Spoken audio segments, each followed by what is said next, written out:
अस्सलामुअलैकुम students, welcome back to my channel master study zone. आज का हमारा जो टॉपिक है जिसको हम डिटेल से डिस्कस करेंगे वो है डिफरेंस जो है ऑर्गेनिजम्स के अंदर उनके ईयर के स्ट्रक्चर को।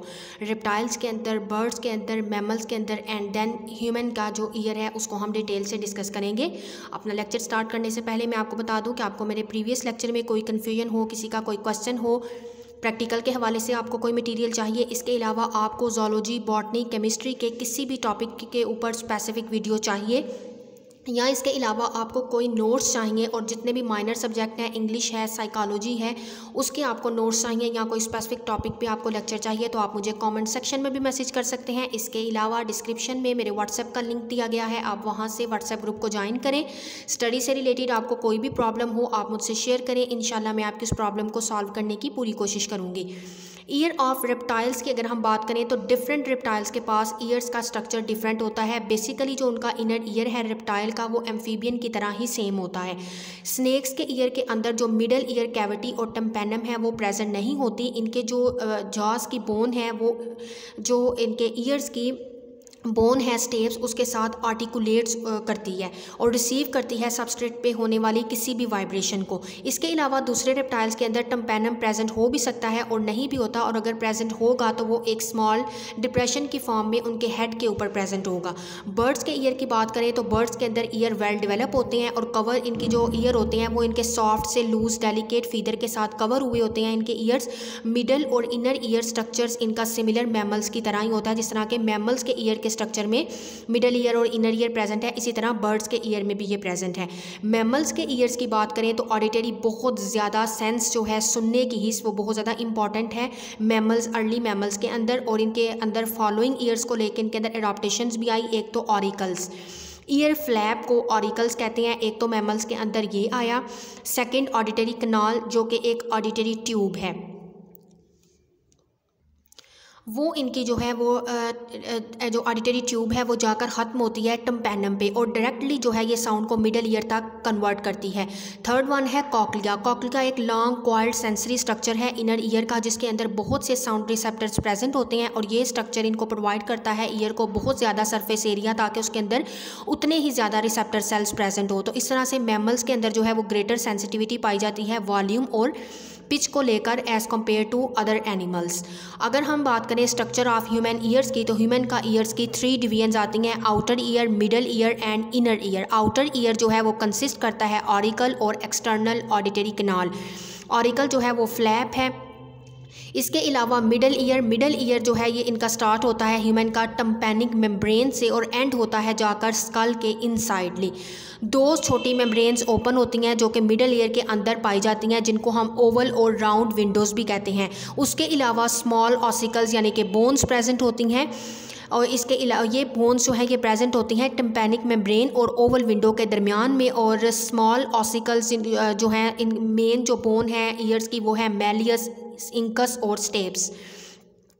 इसके अलावा जो है इनको इनकी शेप जो इनके जो नेम है वो इनको इनकी शेप के अकॉर्डिंग मिले हैं। जो मैलियस है वो हैमर लाइक है और टिम्पैनिक मेम्ब्रेन के अंदर ये प्रेजेंट होती है और कनेक्ट होती है ये इंकस के साथ। इंकस जो है वो एनवल भी इसको बोलते हैं और ये कनेक्ट हुई होती है स्टेप्स के साथ फर्दर, और स्टेप्स को स्टेरप भी कहते हैं, इसका दूसरा नेम है, और ये ओवल विंडो के साथ अटैच होती है। ऑडिटरी ट्यूब या यूस्टेशियन ट्यूब जो है ये मिडल ईयर के अंदर प्रेजेंट होती है और ये मिडल एक्सटेंड होती है from the middle ear to nasopharynx और ये प्रेशर जो है उसको इक्वलाइज करती है मिडल ईयर और थ्रॉट के दरमियान में। इनर ईयर की अगर हम बात करें तो जो ह्यूमन का इनर ईयर है उसके 3 जो है वो मेनली कंपोनेंट हैं, वेस्टिब्यूल, सेमी सर्कुलर कैनाल्स और कॉकलिया। फर्स्ट जो 2 कंपाउंड्स जो हैं जो कि वेस्टिब्यूल्स और सेमी सर्कुलर कैनाल्स हैं उनका कंसर्न है इक्विलिब्रियम को मेंटेन करना, और ये जो हैं 3 सेमी सर्कुलर कैनाल्स पे लाई करते हैं। हर कैनाल अरेंज हुई होती है अपनी एक स्पेसिफिक डायमेंशन में। और तो थर्ड कंपोनेंट है जो कि कॉकलिया है, ये इन्वॉल्व होता है हेयरिंग को लेकर।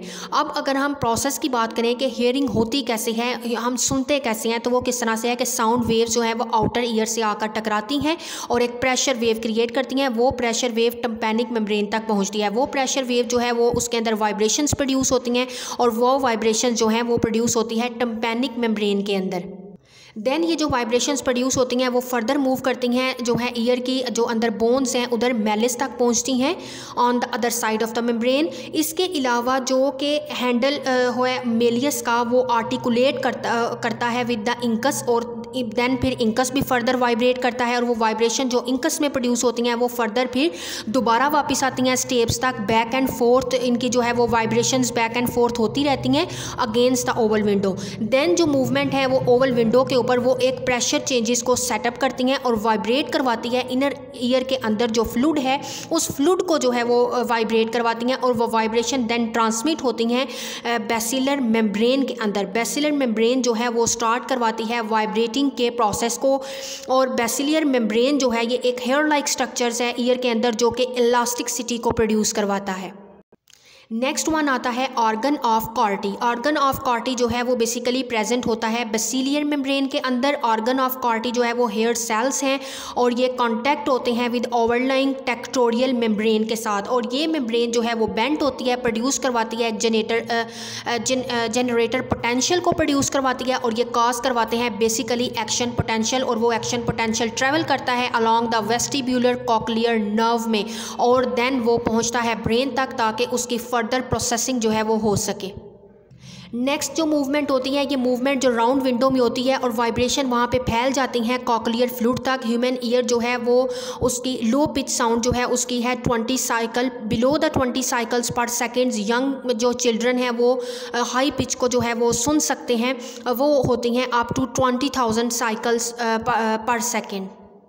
इसी तरह से ये जो एबिलिटी है साउंड की लो पिच और हाई पिच को डिटेक्ट करने की, ये एबिलिटी डिक्रीज़ होती जाती है विद द एज, और अदर वर्टिब्रेट्स में देखा जाए तो उनका हेयर जो है वो साउंड प्रोड्यूस करता है एज मच हायर फ्रीक्वेंसीज़ में। फॉर एग्जांपल डॉग जो है वो इजीली डिटेक्ट कर लेता है साउंड्स को 40,000 पर सेकेंड्स में। इसी तरह डॉग जो है वो हीयर को साउंड करता है from high pitch to dog whistle. जिस तरह के डॉग के साथ विसल बजाई जाती है तो वो उस हाई पिच साउंड पे रिएक्ट करता है, लेकिन ह्यूमन जो है वो उस तरह की विसल को जो है वो सुन नहीं सकता। उसके अलावा आप एनाटमी देख सकते हैं ह्यूमन ईयर्स की।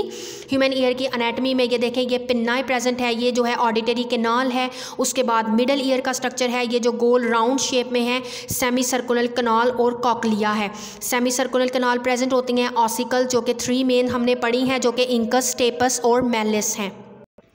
नेक्स्ट एनाटमी देखें ह्यूमन ईयर के स्ट्रक्चर की, तो उसमें हमारे पास ऑर्गन ऑफ कॉर्टी प्रेजेंट होता है और कॉक्लियर नर्व प्रेजेंट होती है। अगर इनको जूम करके देखा जाए तो इनके अंदर ऑर्गन ऑफ कॉर्टी के अंदर 3 तरह के जो हैं 3-4 किस्म की जो हैं वो फर्दर इनके अंदर डिवीजन हुई हैं, जो कि टेक्टोरियल मेम्ब्रेन है, हेयर सेल्स है, उसके अलावा बेसिलियर मेम्ब्रेन और नर्व्स जो हैं वो प्रेजेंट होती हैं, और इनका क्या फंक्शन है उनको हमने अभी जो है वो डिस्कस कर लिया है। और ये जो है वो एनाटमी है ह्यूमन ईयर की, जिसमें हमारे पास फर्दर अगर देखा जाए तो cochlear nerve, cochlea, steps, incus और मेलिस, जो कि 3 मेन ऑसिकल्स, 3 मेन बोन है ईयर के अंदर। वो इंकस जो है वो आपको ये नज़र आ रही है, ये मेलिस और स्टेप्स है। इसके अलावा इनके अंदर राउंड विंडो, कॉक्लिया और कॉक्लियर नर्व और टम्पैनिक मेम्ब्रेन जो है वो प्रेजेंट होती हैं। और इधर जो हमने देखी हैं सेमी सर्कुलर कैनाल, अगर उनको जूम करके देखा जाए तो वो इस तरह से सेमी सर्कुलर कैनाल्स प्रेजेंट होती हैं, ओवल विंडो और एम्प्यूलाई जो है वो प्रेजेंट होता है। नेक्स्ट अगर मैकेनिज्म ऑफ इक्विलिब्रियम की बात की जाए तो इक्विलिब्रियम की डिवीजन जो है उनको 2 मेन डिवीजन में सेपरेट किया गया है। एक स्टैटिक इक्विलिब्रियम है और सेकंड वन है डायनामिक इक्विलिब्रियम। अगर सेंसिंग मूवमेंट जो है वो एक ही प्लेन में हो तो उसको स्टैटिक इक्विलिब्रियम कहते हैं, जबकि सेंसिंग जो है वो एंगुलर हो और रोटेशनल मूवमेंट हो तो उसको कहते हैं डायनामिक इक्विलिब्रियम। नेक्स्ट वो बात कर रहे हैं सेमी सर्कुलर कैनाल जो हैं उनके पास ये ऑटोलिथ होते हैं। ऑटोलिथ है कि इनके पास सेंसरी ग्रेन्यूल्स प्रेजेंट होते हैं, और सेमी सर्कुलर कैनाल्स में ये हेयर सेल्स जो प्रेजेंट होते हैं सेमी सर्कुलर कैनाल्स में वो रेस्ट पोजीशन में होते हैं जब बॉडी स्टिल होती है, लेकिन ये ग्रेन्यूल जो हैं वो डिस्प्लेस होते हैं जब हेड है या बॉडी है वो हॉरिजेंटली और वर्टिकली मूव करती है, तो इन हेयर्स के अंदर डिस्प्लेसमेंट होती है। और ये डिस्प्लेसमेंट जो है वो जो इनके अंदर फ्लूइड प्रेजेंट है जो कि एक जेलेटिनस मटीरियल है उसकी डिस्प्लेसमेंट होती है। और डिस्प्लेसमेंट में जब ये हेयर्स जो हैं वो स्लाइटली डिस्प्लेस होते हैं, अपनी पोजीशन से आगे पीछे मूव करते हैं, तो ये हेयर्स एक इनिशिएट करवाते हैं जनरेटर पोटेंशियल या एक्शन पोटेंशियल भी आप उसको कह सकते हैं। और अगर कंटिन्यूसली बॉडी या हेड मूव करता रहे तो ये फ्लूइड जो कि सेमी सर्कुलर कैनाल्स के अंदर है वो भी कंटिन्यूसली मूव करता रहता है, और इसको कहते हैं मोशन सिकनेस और सी सिकनेस इन ह्यूमंस। बेसिकली ये वो बात कर रहा है कि जब हम गोल घूमते हैं तो हमारे अंदर जो ये कान के अंदर फ्लूइड है वो भी घूमता है, और काफ़ी देर तक ये घूमता रहता है जब तक कि हम स्टिल अपनी एक पोजीशन पे खड़े रहते हैं, लेकिन हमारे कान के अंदर ये फ्लूइड हिलता रहता है। और बेसिकली दो तरह की एक्शन पोटेंशियल या जनरेटर पोटेंशियल हमारे ब्रेन तक जा रहे होते हैं। एक उसको मैसेज ये मिल रहा होता है कि अब बॉडी स्टिल खड़ी है, और दूसरा मैसेज उसको ये मिल रहा होता है कि कान के अंदर फ्लूइड अभी तक हिल रहा है, जिसकी वजह से हमें जो है वो डेजीनेस और चक्कर जो है वो हमें आते हैं। तो इस तरह से ये एक ईयर जो है वो बॉडी की बैलेंस और इक्विलिब्रियम के हवाले से भी बहुत ज़्यादा इंपॉर्टेंट रोल प्ले करता है। स्टैटिक इक्विलिब्रियम बैलेंस जो है वो फिगर में दिखाया गया है कि किस तरह से ये जो है वो परफॉर्म होते हैं। तो ये एक इनकी स्ट्रक्चर बताई हुई है, डायरेक्शन बताई हुई है, ये मूवमेंट जो है वो अपोजिट डायरेक्शन में किस तरह से होती है। तो ये सुपीरियर, लेटरल और पोस्टीरियर जो है वो सेमी सर्कुलर कैनाल्स हैं, और इनके अंदर ही वो फ्लूइड जो है वो प्रेजेंट होता है, और वेस्टिब्यूल नर्व्स। और उसके अलावा उन्होंने ये इधर जूम करके हेयर सेल्स बताए हैं, और उसके अलावा एंडोलिम्फ और कप्यूला का स्ट्रक्चर जो है वो बताया। तो बेसिकली ये हेयर सेल जो है वो मूव करते हैं और यही फ्लूइड्स को मूव करवाने में हेल्प करते हैं। जी स्टूडेंट्स, तो ये हमारा आज का लेक्चर था। होपफुली कि आपको समझ आ गई होगी। फिर भी आपको कोई कन्फ्यूजन हो तो आप मुझे कमेंट सेक्शन में मैसेज कर सकते हैं। वीडियो अच्छी लगे वीडियो को लाइक करें, शेयर करें और सब्सक्राइब करें। मिलेंगे अपनी नेक्स्ट वीडियो में, तब तक के लिए अल्लाह हाफिज़।